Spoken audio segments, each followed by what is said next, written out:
Welcome to another Sportsnaut interview, and today we are talking Major League Baseball with Melissa Lockard from The Athletic.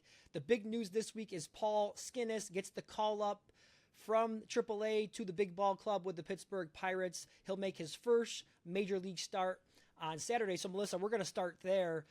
Skenes has dominated his way through the minor leagues after an outstanding career at LSU, number one overall pick in last year's draft. And I don't think we have seen this much hype surrounding a pitching prospect since Steven Strasburg. I think that was back in 2010, if I remember correctly. I want to get your opinion on this. Do you think that, we should pump the brakes a little bit on the hype surrounding this prospect, or do you think he has a chance to be a really, really great, professional pitcher here? Yeah, I don't see any reason to pump the brakes. I mean, he's hit every milestone you'd ever want to see from an elite pitcher, dating back to, last year, jumping from Air Force to LSU, leading them to a College World Series title, pitching in arguably the greatest college baseball game of all time against Rhett Lauder in the College World Series and matching him toe for toe. And then, turning pro and actually making his game better, and then going in and dominating with every single person watching every single pitch that he was making. So I don't think there's any reason to pump the brakes. I mean, I think this is why sports is fun, right? You get to see young talent, you get to see them come up. And absolutely, we should be, extremely excited to see what's going to happen on Saturday and beyond. Now, he's making the jump to the big leagues here, and he's known for that triple-digit fastball, but when you get to the big leagues, you might not just be able to blow it by these hitters like he's been able to do in college and even in the minor leagues. What are some of the other pitches that he has in his arsenal that he may have to rely on a little bit more now that he's in the major leagues? Yeah, well, he always had an outstanding slider. That was the other pitch at LSU that was really dominant for him. And he's tweaked that some in pro ball, that it's sort of kind of a hybrid sinker slider.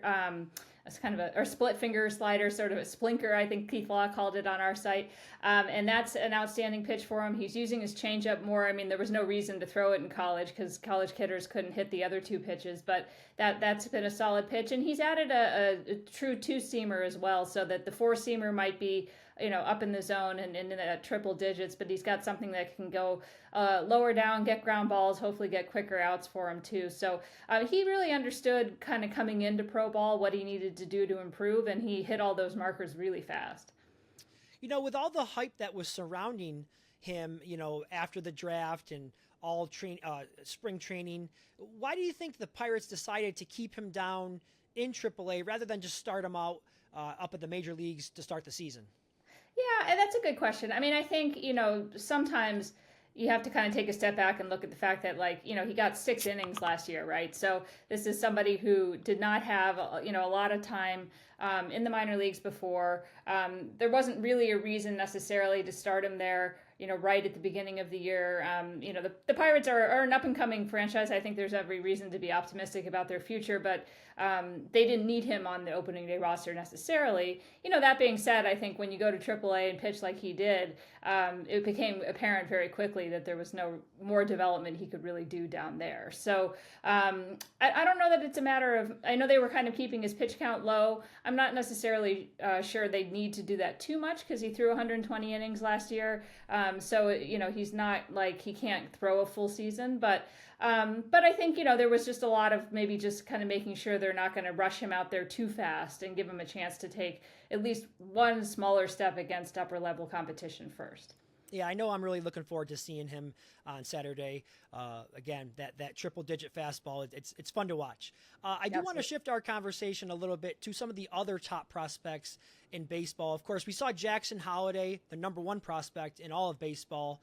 He got called up to the Orioles, the big ball club. He struggled a bit, and they ended up bringing him down. He was 2 for 34 at the plate with his brief stint with the Orioles. They called him back down. I know that he's getting his swing back from what I've been reading, but when do you think we might see Jackson Holliday again with the Baltimore Orioles? Yeah, it's tough. I mean, the thing, especially with position players, but certainly with pitchers too, It's as much about opportunity as it is about performance, right? So, the Orioles are a team that I think we should have every expectation is going to not only make the playoffs but contend for a World Series this year. So they're going to need to have a need at second base, or if God forbid there was an injury for Gunnar Henderson at shortstop, but they would need to have a reason to call him up. It isn't just a matter of trying to kind of do something to make the roster look younger and more dynamic. Like, it has to make the immediate team a lot better. So I don't think there's any rush to necessarily get him back. I do think, even though it was a rough start, it was productive because he got a chance to see, even if he can dominate AAA pitching, what he really is going to need to do to take the next step. Because as much as pitching, I think, is a little bit predictive in the minor leagues in terms of what you're going to see in the big leagues, hitters don't see as much elite pitching, if that makes sense. So pitchers can kind of dominate the hitters in the minor leagues, and you may see that translate over fairly easily to the big leagues with that kind of stuff.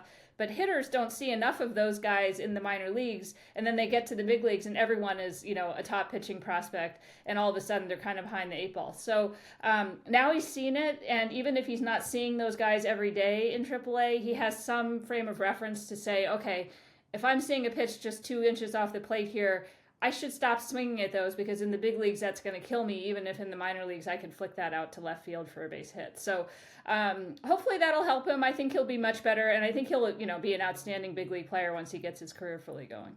Yeah, and the Orioles, they have the luxury of, they got a pretty good team right now, and they're playing very well. So as you mentioned, there's not a huge rush to get him back up there. And I mentioned he's starting to get his swing back. I did see he was 5 of his last 10 in his last 3 games. So it seems like he's finding that stroke again.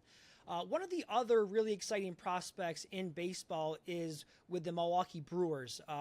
Jackson Chourio, who is a right fielder, he started the season at the major league level. What are you seeing from him so far in this young season?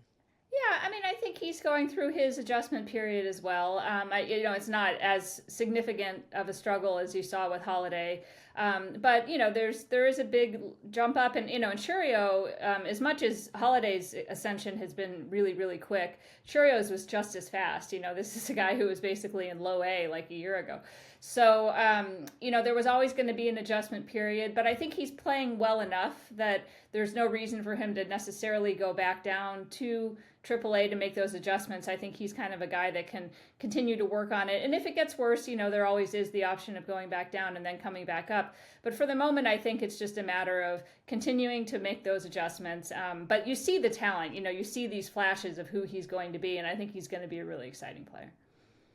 We are chatting with Melissa Lockard, staff writer, MLB staff writer with The Athletic, and we're discussing MLB prospects right now. And, there's so many great young prospects right now in the pipeline in Major League Baseball. You've got Dylan Cruz with the Nationals. You've got Junior Caminero with the Rays, Colston Montgomery with the White Sox. Of all these elite prospects who have yet to get the call up, which one do you expect to see reach the Major League level the quickest? Yeah, it's actually a different Nationals prospect that you didn't mention that might be the guy, and that's James Wood, who's in AAA right now. He's a guy who I think draws some comparisons a little bit to Aaron Judge, just because of his height. But of course, he's a left-handed hitter and a very different athlete. But it's that same kind of elite power, tremendous athlete, outfielder who can really run as well, despite being almost 6 feet 6 inches tall. One thing he really needed to work on was cutting down his strikeouts, which is a difficult task, especially when you have a strike zone as big as his. But he's done a great job with that. As the strikeout rate is down, they're not in a rush to bring him up to DC at this point. But I think he hit 2 home runs last night. He's just on kind of a tear that at some point I think it's going to sort of force the Nationals' hand. And I think he and Dylan Cruz are going to make for a pretty intimidating middle of that Nationals lineup for a long time. Yeah, absolutely. I'll get you out of here on this one. I know we're very early into this current season, but when you look at the landscape of some of these Major League Baseball teams' farm systems right now and how they stack up against each other, is there a team that you think could be contending near the trade deadline that has the ammunition and the assets to be able to trade to acquire some talent that can help them make a deep playoff run? Which team would you point your finger at with that? Yeah, absolutely. I mean, I think both Baltimore and the Milwaukee Brewers are in tremendous position to do exactly what you're talking about. They may not need either of them a ton of help to make the postseason. I think they're both pretty good teams as is, but both of them have very deep farm systems that it's not even just the top couple of guys. They've got guys down in the middle of their top 30 that would be, top 5 prospects in a lot of other systems. So I think both of those teams, if there's a real need, maybe pitching for each of them, really, you could see either of them make a big move at the deadline. Great stuff there. Melissa Lockard, everybody, we thank you for the time. And you can follow her on X at Melissa Lockard, and you can go out there and follow her work. We're going to be watching Paul Skenes this weekend. I'm excited about it. I know you are too. Thank you so much for joining us. Yeah, thank you for having me.